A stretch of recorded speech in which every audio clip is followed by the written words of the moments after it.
Kristen. I'm always so grateful to be included. I think being around all you musicians is starting to have an influence on my poetry. I've noticed occasionally that when I'm working on a poem, sometimes I'll hear a tune or maybe a rhythm or a rhyme scheme. And if I focus on that music in my head, that seems to help me write the poem. And I'm grateful for any help I can get. So this first poem is an example of a tune I kept hearing. And I was humming it a lot. Sorry, Dirk, my husband. He had to listen to me humming incessantly.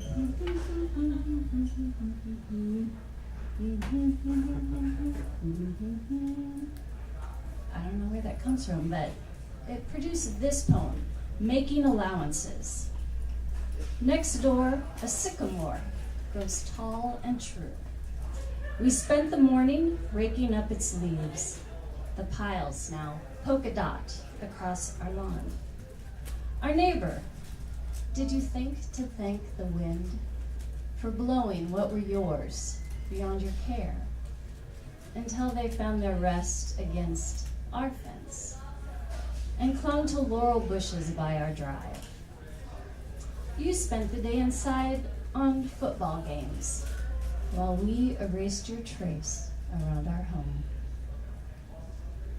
The next poem, it wanted to rhyme. I don't write rhymey poems, so yeah. This is what happened with this one, Defrosted. His reflection ghosted towards her across glass. Some part of her anticipated impact. A stocky profile entered slighter features, absent sensation settling into hers. Beyond the lobby of caved-in commuters, cement dried out in pitbull brindle patterns. Above, the full moon hovered in cloudless blue.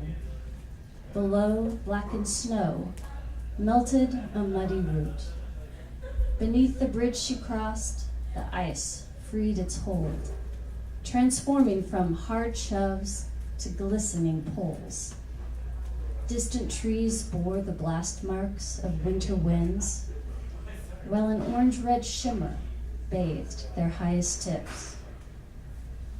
Along the hillside where she chose to unload, a retaining wall shone with a pinkish glow. These signs of weighty, finding a lighter side, a better self absorbed and unfroze her bite. Resolved, never to pay back like for unkind. Okay, next poem, it had a certain rhythm, so it forced me to find the words and syllables with the right accent that fit this rhythm. The change. Inside the white farmhouse, settled atop a hill, its side porch jutting west, overlooking the fields, the praying at daughters. Pounding into the eldest, she is good, she must be great. Tearing into the youngest, be more like her sister does. Laying hands on her daughters. Lord, make them understand my drive, that this is for their betterment, my love to hone their excellence, and necessary to forgive. The bargaining against daughters. Until the day he came home early, heard the keening through the kitchen door, assumed unknown outside threats, but found her kneeling over the crying fears. Touch them again, I will throw you out. Such an accosting power to arrest a person through a single commandment. Few are those who harness it gracefully, without intruding beneath other kinds. Their mother was the best teacher at school, everyone said. Their father was righteous. I don't know how to duplicate what I hear in my head for this next poem.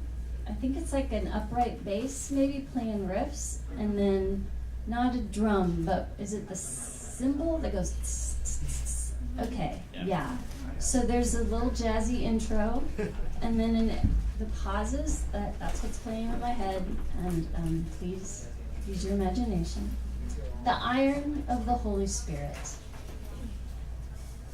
smoothed out, all the pitches and pits of which I was unaware, prayed into a place where it is possible to imagine a kinder self, one not putting herself in a twist of exponential accomplishments. I am impressed, attentive, trusting the next. This last poem, it just wants to sway. And I wrote it right over there, the table near the exit. The wave. Fans in black and gold are waving. They are waving. Black and gold boosters are waving to the children. To the children in starchy gowns pinned with IVs, they are waving a friendly hello. Players and coaches are cheering. They are cheering. Competing rivals are cheering. They are cheering for the children. For the children wrestling with diseases and pains, they are cheering a courageous fight.